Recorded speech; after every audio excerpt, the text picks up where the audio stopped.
ஒரு குருவை ஃபாலோ பண்றாங்க, அவருடைய சீடர்களா இருக்க முடியும். அவர் சொல்ற எல்லாத்தையும் கடைபிடிச்சாலும் குருவுக்கும் சீடனுக்கும் ரொம்ப பெரிய வித்தியாசம் இருக்கும். ஸ்டேட்டஸ் வேற, மரியாதை வேற.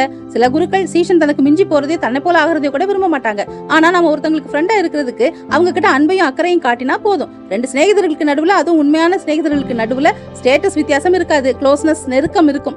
ஒருத்தருக்கு சீஷனா இருக்கிறதுக்கும் சிநேகிதனா இருக்கிறதுக்கும் ரொம்ப பெரிய வித்தியாசம் இருக்கு. இயேசு 12 பேரை சீஷர்களா தேர்ந்தெடுத்தாரு. சிலுவை மரணத்துக்கு முன்னால அவர் அவங்க கிட்ட நீங்கள் என் சிநேகிதர்கள்னு சொன்னாரு. உங்களை ஊழியக்காரன் சொல்ல மாட்டேன், ஏன்னா ஊழியக்காரன் எஜமான் செய்யறது அறிய மாட்டான். சிநேகிதன் கிட்ட எல்லாத்தையும் சொல்றது போல நான் பிதாவிடத்துல அறிந்த எல்லாத்தையும் உங்களுக்கு சொல்லிட்டேன் அப்படின்னு சொன்னாரு. இயேசுவோடு உள்ள உங்க உறவு எப்படி இருக்கு? இயேசுவுக்கு சீஷர்களா, ஊழியக்காரரா, இல்ல சிநேகிதரா?